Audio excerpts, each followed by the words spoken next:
바울이 2차 전도 여행 중에 그 고린도에서 약 1년 6개월 동안 머물게 됩니다. 그때 고린도 교회를 개척하게 돼요. 그때가 AD 50년에서 52년 사이라고 그럽니다. 그래 이제 교회를 개척해 놓고 또 바울은 계속 이제 선교지를 찾아서 떠나잖아요.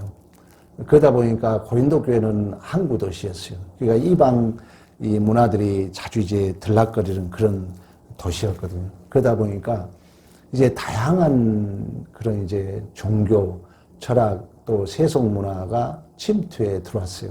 그러므로 말미암아 교회 안에 척되는 이제 분파, 우리 알고 있는 것처럼 바울파, 아볼로파, 그리스도파, 개바파, 그리고 음행, 이런 이제 도덕적 타락, 그리고 성도 간의 소송 문제, 이제 이런 법적인 문제를 교회에서는 하면 안 돼. 세상 법으로 가져가면 안 되잖아요. 그런 문제.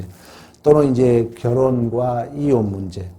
그리고 이미 우리가 다 공부했습니다만 우상 숭배 문제. 그리고 예배와 성찬의 문란. 그리고 은사 가지고 서로 또 다투고. 그래서 은사에 대한 혼란.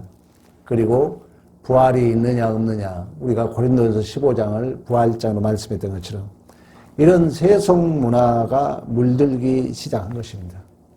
그래서 이제 바울이 교회를 개척해 놓고 선교지로 떠난 지 약 3년이 흐른 뒤에 교회 각성과 회개를 촉구하고 교회 문제를 바로 잡기 위해서 3차 전도 여행 때 AD 53년에서 57년, AD라는 것은 아노 도미니, 예수님 오신 이후라고 우리가 볼 수가 있겠죠. 에베소 교회에서 그 첫 번째 편지가 바로 고린도 전서입니다.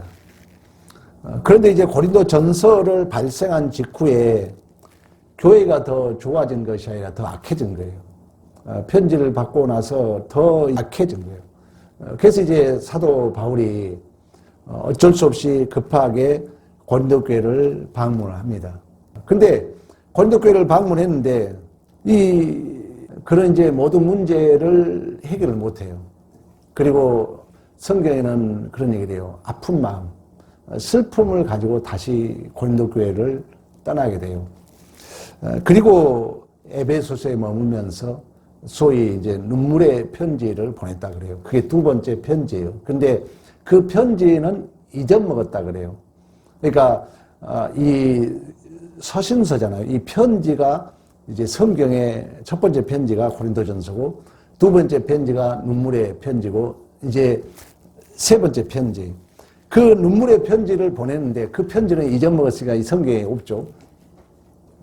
교인들이 많이 이제 좋아졌어요. 그 눈물의 편지를 보고.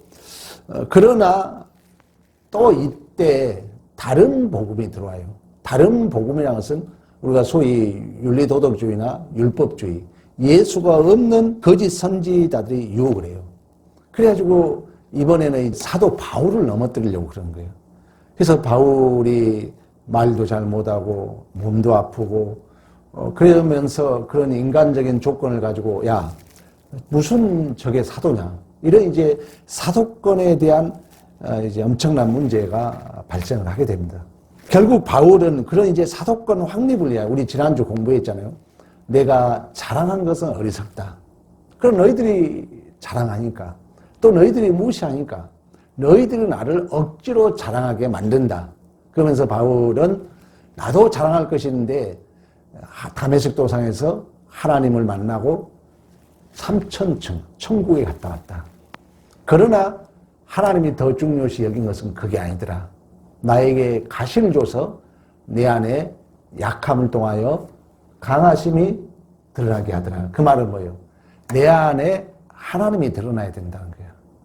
아무리 세상적인 걸 자랑한다 할지라도 내 약함을 통하여 하나님이 드러나지 않으면, 하나님의 은혜가 드러나지 않으면 무슨 그게 사도냐, 무슨 너희들이 교회 사역자냐, 이런 역설의 질문을 했던 것이 우리가 고린도후서 이제 12장까지였던 내용입니다. 그러나 이제 바울은 이 고린도 후서를 보낸 이유는 이제 그러한 문제를 정당화시키기 위하여 고린도후서를 보낸 거예요. 그러면서 오늘 본문에도 너희들을 내가 이제 다시 가면은 너희들을 혼내주겠다. 그러나 너희들이 검사할 것은 너희 믿음 안에 있는지 너희 자신을 시험해봐라. 너희 안에 예수가 있는지를 물어봐라. 너희를 교회를 바르게 세우게 하옵니다. 그러니까 지금 고린도 교회를 향한 경고와 검면에도 불구하고 여전히 고린도 교회는 회개하지 않고 있기 때문에 오늘 그 얘기를 하잖아요. 두 번째 대면할 때와 같이 전에 죄 지은 자들과 그 남은 모든 사람에게 미리 말한다. 고린도 후서를 통해서 너희들 미리 말한다. 내가 이제 다시 세 번째 방문하면 너희들 결코 용서하지 아니하리라. 강력한 경고를 하는 거예요. 사실 왜 그러냐면 고린도 교회는 바울을 너무 마음 아프게 했거든요. 바울이 약해서가 그런 게 아니었대요. 바울은 엄청나게 내가 보는 바울은 체격은 작은 걸로 알아요. 그러나 아주 똑똑한 사람이죠. 왜? 우리가 알고 있잖아요. 로마서부터 수없는 책을 다 기록했잖아요. 12권, 13권을 그가 기록했습니다. 그리고 스데반이 죽을 때 군대장으로 있었어요. 그리고 얼마나 공부를 잘했던지 이 글 쓰는 거 보면은 대단하잖아요. 그러면 바울이 그렇게 약하게 보이고 또 세상적으로는 부족해 보인 이유는 바울이 고백했어요. 나에게 이러한 3번씩 기도해도 응답되지 않는 몸에 가시를 준 것은 내 안에 하나님의 은혜가 머물게 하려 하심이라. 나를 통하여 하나님의 강하심이 나타나게 하려 하시며 말씀했던 것처럼. 그러니까 하나님은 때로는 하나님이 우리를 너무 사랑해요. 그러나 때로는 하나님이 우리에게 오늘 바울이 경고하고 있는 것처럼 징계도 준다는 거예요. 그래서 우리가 히브리서 12장 8절에 가면 징계는 다 받는 것이거늘 너희에게 없으면 사생자요 친아들이 아니다 그런 얘기를 합니다. 그러니까 하나님은 우리를 사랑하지만 우리에게 때로는 고통을 주고 때로는 우리에게 징계를 준다는 것입니다. 자, 그런데 그걸 잘 알아먹어야 돼요. 성도들이. 고린도 교회는 그걸 못 알아먹었다는 거예요. 계속해서 바울이 편지를 쓰고 경고를 해도 그걸 무시하고. 여러분, 운동을 잘한 사람들은, 공부를 잘한 사람은, 우리 장로님이 일하다 보면은 착실한 사람은 어려운 일을 하나 가르쳐주면 고마워해야죠. 일을 이렇게 시키면은 고마워해야지. 아, 힘들어하고 기분 나빠하면 그 사람은 그 일을 배우지 못하잖아요. 정말 공부를 잘한 학생은 어려운 문제를 가르쳐주면 아, 고맙다고 그러고 그 선생님 똑똑하다 그러거든요. 운동선수도 마찬가지예요. 운동선수도 어려운 시험 문제를 가르쳐주고 어려운 운동을 가르치면은 아, 이 감독이, 이 코치가 나를 위함이라고 생각하면은 감사함으로 그것을 받아들일 수가 있는 거죠. 우리의 신앙도 마찬가지예요. 하나님의 말씀이 우리에게 찔림이 오고 또 하나님의 말씀이 우리에게 경고가 올 때 우리 역시 감사함으로 받아들여야 될 줄로 믿습니다. 그러나 이제 이 고린도 교회는 그렇지 못했다는 거예요. 자꾸 세상적인 근거를 가지고 자기를 자랑하고 또 사도 바울을 공격하고. 사실 우리나라가 세상적으로는 지금 반도체 일이 많은 이제 그 목사님들이 그래요. 선교지를 가보면은 지금은 한국 사람을 그렇게 좋아한다는 거예요. 스포츠도 이제 우리나라가 이 조그만 나라에서 반도체나 케이팝, 음식도 요즘은 우리나라가 세계 지금 1위라고 그러잖아요. 그렇게 이 케이푸드랍니까? 한국에서 만드는 음식이 특히 라면 히트 쳐가지고 이렇게 회사가 좋아진 이유는 그만치 우리나라가 문화, 음식, 스포츠, 반도체, 또 전쟁 이런 얘기는 그렇지만 전쟁 나보니까 우리나라 이 무기가 그렇게 지금 세계에서 인기가 좋다고 그래요. 하나님이 이렇게 우리나라를 복을 준 이유는 그래도 이 민족이 복음에 대한 열정, 그리고 지금도 주위에 목사님들 말 들어보면은 시간 나면은 우리나라 이 목사님들이 해외 선교를 많이 나가고 있고, 미국 다음에 세계적으로 이렇게 그 개인적 선교사는 제일 우리나라가 파송을 많이 했다고 그럽니다. 우리의 신앙도 그러한 믿음이 있어야 될 줄로 믿습니다. 그럼 그러한 믿음의 증상은 뭐냐면은 오늘 5절에 그런 얘기를 합니다. 너희 믿음 안에 있는지가 너희 자신을 시험해봐라. 정말 믿음 안에 있는가? 자꾸 나에게 물어보라는 거예요. 그러면서 또 5절에 뭐라고 합니까? 너희 자신을 확증하라. 예수 그리스도 안에 너희 안에 계신 줄 너희가 스스로 알지 못하느냐. 그러니까 너희의 믿음을 시험해 보라는 얘기는 너희 믿음이 너희 안에 예수가 있는지를 확인해 보라는 거예요. 우리는 감정이 앞서고 또 우리의 자존심 문제나 특히 옳고 그른 문제가 결부되면은 정말 내 안에 예수가 있는가? 한순간이라도 하루에. 그러니까 하나님이 우리에게 아픔을 주고 악함을 통해서 하나님의 은혜가 머물기 때문에 오늘 본문에 그러잖아요. 너희들이 사도권에 대하여 비판받지 말고 너희 스스로 시험해봐라. 너희 안에 예수 그리스도가 있는지. 우리는 순간순간 우리가 언제가 오후 성경 공부하면서 믿음의 전리품을 가져오라 그랬잖아요. 하나는 내가 하나님의 이름으로 승리한 전리품입니다. 하나는 내가 예수 이름으로 살아야 되는데 오늘 여러분 살아오면서 내가 먼저 손 내밀지 못하고 내가 먼저 내 옳음을 증명하다가 상대에게 상처를 주지 않았는지, 또 내 목소리가 큼으로 말미암아 상대의 입장을 전혀 헤아리지는 못하지 않았는지, 이것도 하나의 전리품이에요. 그러니까 이런 걸 자각한다는 게 은혜라는 거예요.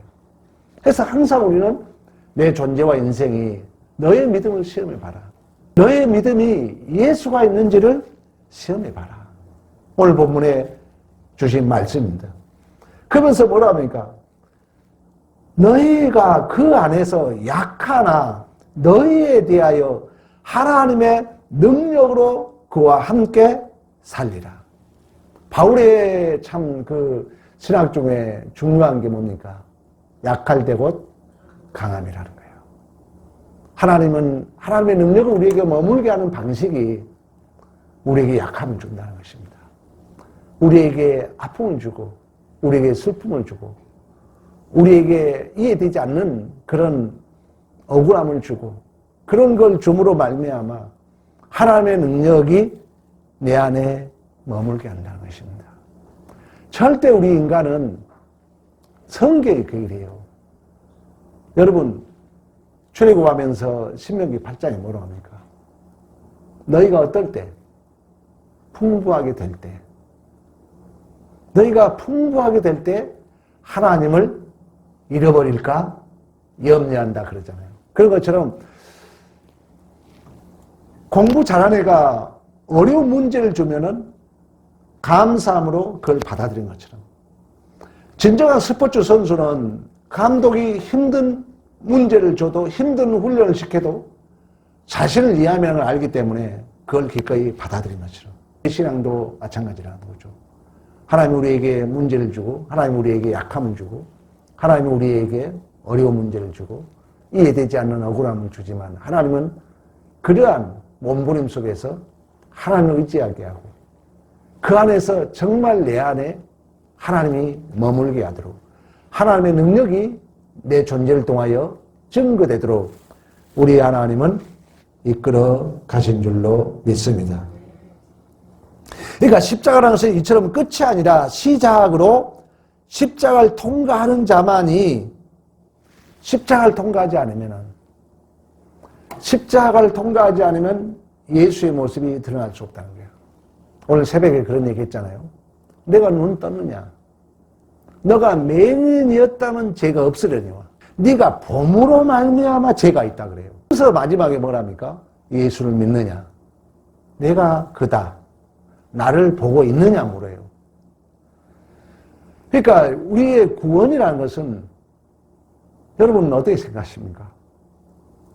구원은 예수로 하는 거예요. 예수가 생명이에요. 예수가 길이에요. 예수가 부활인 줄로 믿습니다.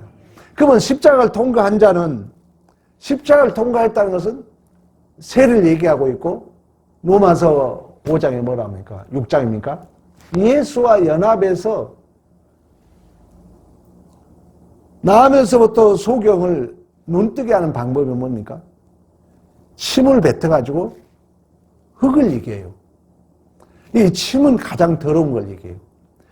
흙은 우리 하나님의 흙으로 우리를 빚었잖아요. 제 창조를 그려 예시해주고 있는 거예요. 우리 주님이 가장 비천한 침 뱉은 자리에, 흙의 자리에 온 거예요. 그러니까 흙을 빚어서 눈에 바르고 실로한 물에 가 씻으라. 물이란 건 뭡니까? 물과 성령을 세례. 내가 완전히 죽었다는 거예요. 그리고 완전히 예수와 연합된 자라는 거예요. 그게 십자가예요. 그건 십자가를 우리가 통과했다면은, 오늘 본문에 예수 그리스도를 통하여 너희의 약함을 통하여 하나님의 능력이 머물게 하려 하시며 말씀했던 것처럼, 그 능력은 뭘까요? 예수 그리스도라는 거예요. 능력, 여러분 뭐라고 생각해요? 내가 바보가 될 수 있는 게 능력이에요. 내가 억울한 일을 감당해 줄 수 있는 것이 능력이에요. 왜? 오직 하나님이 우리에게 나타내고자 하는 길이요, 진리요, 생명이요, 부활의 삶은 누구라고요? 예수 자신이라는 거예요. 예수 자신이라는 것입니다. 여러분은 어떻게 알고 계십니까? 내가 잘못 알고 있나요? 아니, 나는 그렇게 알고 있어, 솔직히. 예수다. 예수가 부활이다. 내가 길이요, 진리요, 생명이다. 그러니까 이러한 십자가를 통과한 자는 내 옳음이 증명되는 게 아니라 나를 통하여 예수가 증명되는 것이, 그게 바로 하나님의 능력임을 오늘 본문은 우리에게 말씀해 주고 있는 줄로 믿습니다. 그러나 고린도교회는 이 십자가 없이, 십자가를 통과하지 않았기 때문에 자꾸 자기를 자랑하는 거예요. 자기를 근거한 거예요. 그래서 이제 분파가 생기고 바울에 대한, 사도권에 대한 비판을 하고 원망을 하고. 다시 5절 봅니다. 너희는 믿음 안에 있는가? 너희 자신을 시험하고 너희 자신을 확증하라. 예수 그리스도께서 너희 안에 계신 줄을 너희가 스스로 알지 못하느냐. 사도 바울은 보라 잊은 것은 지나갔으니 새 것이 되었도다. 내 안에 내가 사는 삶이 아니라 예수가 사는 삶이다. 그러나 여러분, 중요한 얘기래요. 너 안에 예수가 없다면 너는 뭐한 자다? 버림받은 자라는 거예요. 무서운 얘기 아닙니까? 5절 그 얘기하죠. 그렇지 않으면, 예수가 계신 줄 너희가 알지 못하냐. 그렇지 않으면 너희는 버림받는 자니라. 우리가 버림받은 자가 되지 아니한 것은 너희가 알기를 내가 바라고, 우리가 하나님께서 너희로 악을 조금이라도 행하지 않게 하기 위하여 구하노니, 이는 우리가 옳은 자임을 나타내고자 함이 아니라 오직 우리 버림받은 자 같을지라도 너희는 선을 행하게 하려 하고자 함이라.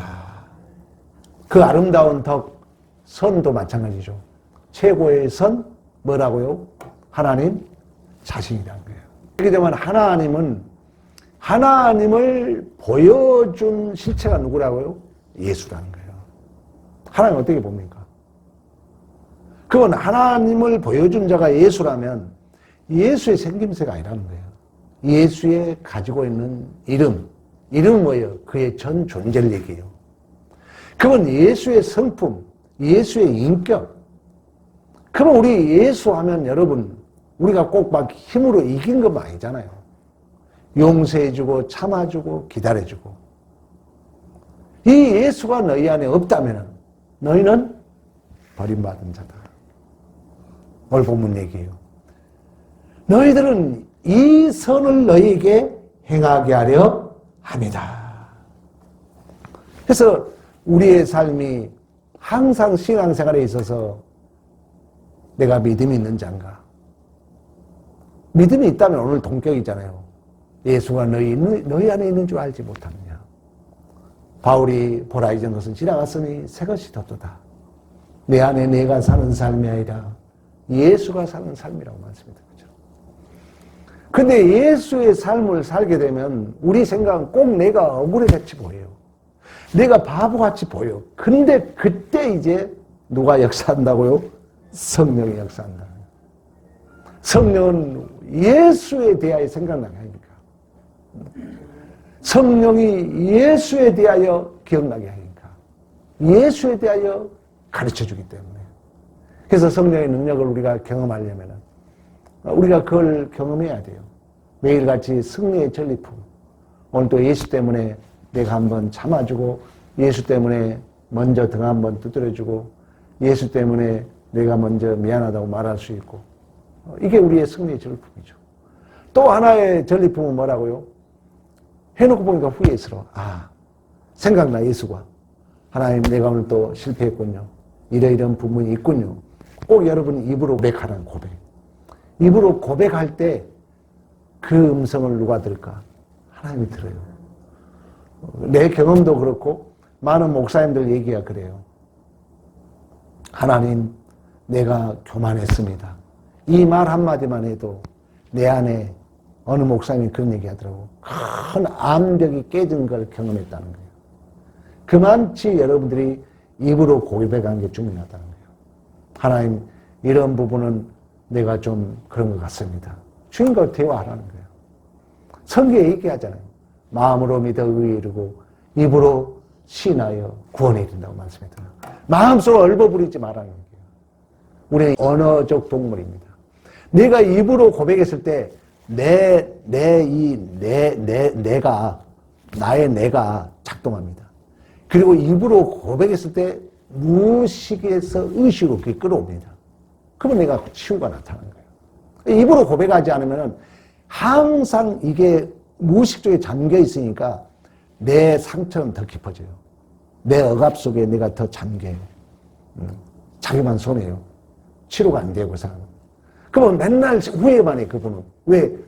그 문제를 내가 입으로 진실로 고백해서 의식으로 끌고 와야 되는데 내 속으로 얼버무리거든. 얼버무려. 그러니까 그게 항상 속에 잠겨 있어. 그러면 상황이 오면 그게 튀어나. 그러면 또 후회해. 후회하지 말고 후회할 때는 입으로 고백하라니까. 하나님, 이렇군요. 하나님 용서해 주세요. 기도하라, 하나님 앞에. 앞으로 입으로 시인하면서. 그때 잠겨있는 무의식을 의식으로 끌어오면서 치유가 나타나고 그런 고백을 할 때 성령이 우리의 음성을 들으시고 성령이 우리를 도와주실 줄로 믿습니다. 이처럼 교회는 예수 그리스도의 십자가의 사랑과 공의가 잘 나타나야 된다는 거예요. 그래서 교회가 바르게 세워지는 것입니다. 그래서 6절에 그 얘기를 하죠. 버림받은 자가 되지 않은 것을 너희가 알기를 내가 바란다. 그 버림받은 증상은 뭐라고요? 예수가 있냐 없냐. 예수가 없으면 넌 버림받아 있잖아 방금. 믿음을 시험해봐라. 너 예수가 있는 줄 알지 못하느냐. 예수가 없다면 너는 버림받은 자다. 반드시 구원받은 자는 신적 확증으로 진리의 영이라고도 해. 또 양자의 영이라고 그래요. 그러니까 생명의 씨는 누구라고요? 예수야. 그 예수가 뭐로 내 안에 계신다고요? 성령으로 계시는 성령으로 계신다는 거예요. 근데 하루를 살아가면서 그 예수로 말미암아 내가 한 번도 승리 못했다? 예수로 말미암아 내가 후회한 적 한 번도 없다? 심각하잖아요. 그래서 여러분들이 말씀을 들어야 돼. 기도해야 돼. 말씀 듣지 않고 기도하지 않으면 하루가 얼버무리고 가. 뭐 TV 보고 뉴스보다 그냥 가. 미안하지만 심각합니다. 예수가 없을 수 있어요. 버림받는 자라는 거예요. 그러나 예수가 있는 자는 예수 그리스도의 능력으로 그 존재와 인생을 통하여 나타나게 되는 줄로 믿습니다. 그래서 8절에도 우리는 진리를 거스려 아무것도 할 수 없고 오직 진리를 이해할 뿐이니 우리가 약할 때에 너희가 강한 것을 기뻐하고 또 이것을 위하여 구하느니 너희가 온전하게 되는 것이라. 그러므로 내가 너희 떠나 있을 때 이렇게 쓰는 것은 대면할 때 주께서 너희를 넘어뜨리려 하지 않고 세우려 하여 내게 주신 그 고난을 따라 엄하지 않게 하려 함이라. 바울은 편지를 겸하게 하죠. 만나면은 약해 보였다 했잖아요. 그리고 항상 아파. 말을 잘 못해. 그러니까 이제 무시하는 거예요. 그래서 이제 바울은 그 해명 차원에서 지금 고린도 후서를 보낸 거예요. 그러면서 다시 내가 너희한테 가면은 너희들 용서하지 않겠다. 그러면서 또 글로는 그게 아니야. 야, 너희 약함을 통해서 예수가 증거하기를 원한다. 너희 믿음의 시험을 봐라. 너희 안에 예수가 있는지 제발 너 한번 물어봐라. 너 자신에게. 그 예수가 없다면 너는 버림받은 자다. 내가 이렇게 편지한 것은 너희들이 선하게 행하기를 원하고 너희를 세우게 하려 하십니다. 계속해서 이제 고린도후서를 마무리하면서 바울이 강조한 내용임을 오늘 본문 우리에게 증거하고 있는 것입니다. 때로는 내가 약해지고 무시당하고 손해보아도 이웃에게 유익이 되고 교회에 덕이 되기를 소망하는 이 바울의 간절한 마음, 또 우리 역시 그러한 헌신과 그러한 사랑이 있어야 될 줄로 믿습니다. 나 때문에 누군가 유익이 되는 덕을 세운단 말 우리 지난주 공부했잖아요. 건물을 세우는 거예요. 건물을 세우는 것을 덕을 세운다 그래요. 건물이 세워지려면 다양한 부속품이 있잖아요. 거기에 우리가 같이 이렇게 함께 지어져 가는 것입니다. 교회를 세우고 이웃을 사랑하는 데는 결탄코 세속의 원리로 나를 증명하거나 나를 고집하거나 나의 자존심, 나의 이기심을 가질 수 없다는 것입니다. 모세가 그런 기도를 했던 것처럼 스데반이 그런 기도를 했던 것처럼 예수님이 그런 기도를 했던 것처럼 평생을 신앙생활에도 안 변한 사람이 있습니다. 그러나 저대로 들으면은 말 한마디가 그의 존재를 바꾸는 거예요. 우리 자주회를 내가 들었잖아요.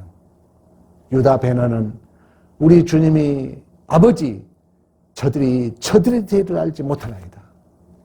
그 온갖 수치와 멸시와 고통을 당하면서 원수를 향한 그 기도 한마디가 내 마음에 칼을 빼앗아갔다 그래요.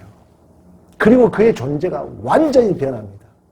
그런 것처럼 말씀은 능력이 있는 줄로 믿습니다. 진실로 교회는 어느 한 사람도 포기할 수 없는 아비의 마음으로 교회의 사랑과 공의로 증언되어야 됨을 우리에게 말씀해 주고 있는 것입니다. 사랑하는 성도 여러분, 이제 고린도 전후서를 이렇게 해서 우리는 다음 시간으로 마무리를 할 것입니다. 고린도 교회는 가장 신앙생활에 문제가 많은 교회였습니다. 그래서 신앙생활에 대한 점검을 하려면 은사 문제나 우상숭배 문제나 이혼, 결혼, 가는 모든 부분에 대해서 잘 설명해 주고 있습니다. 어느덧 수요일을 통해서 계속 우리 고린도 전후서를 해왔는데 좀 아쉬움이 있지만 여러분 진실로 내가 예수를 닮고자 하면 반드시 성령은 가장 기뻐한 일이에요. 저는 그렇게 생각해요. 목회자로서 또 설교자로서 성경대로 해석을 한다면 우리 예수님께서 이제 내가 떠나는 것은 너에게 유익이다. 이제 보혜사 성령이 오면 나에 대하여 생각나게 하고 기억나게 하고 가르치고 말씀했던 것처럼 진실로 우리의 냉랭한 가슴 속에 그 성령의 신적 확증을 경험할 수 있는 일은 내가 얼마나 예수를 닮고자 하느냐에 있다는 것입니다. 근데 우리는 그런 예수를 닮아야 할 명예롭고 복 있는 교회가 우리에게 와요. 그 자리는 어려운 자리예요. 내가 손해본 자리고 옳고 그름이 결부되고 내 자존심이 결부되고 내 이기심이 결부된 자리예요. 평범한 자리에서는 예수의 십자가 서지 않잖아요. 죽어야 할 자리에, 죄인의 자리에 예수의 십자가 섰던 것처럼 그때 우리는 오늘 본문에 쉽게 말하면 너 믿음을 시험해봐라. 너 안에 예수가 있는가를 시험해봐라. 물어봐라. 그때 예수가 없다면 너는 뭐한 자다?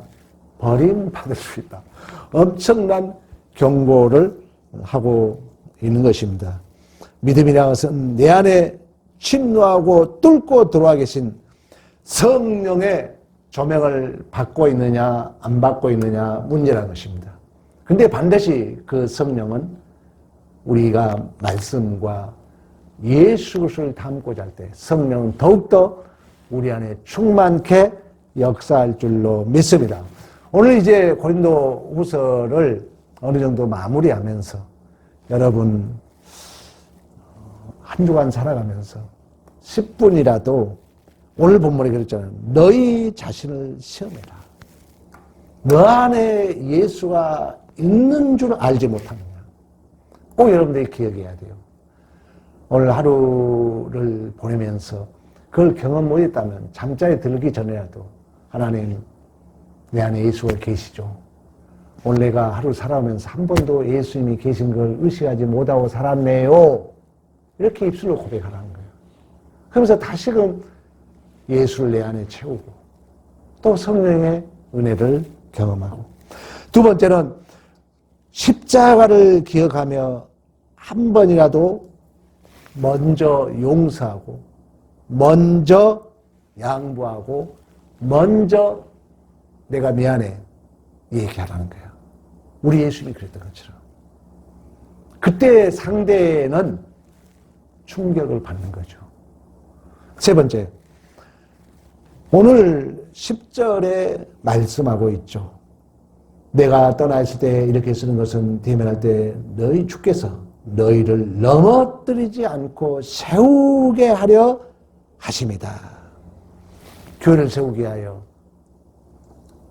한 주간 여러분 작은 일이라도 교회를 세우게 하여 여러분들이 헌신하는 이러한 믿음의 승리가 있는 한 주간 되기를 간절히 축복합니다.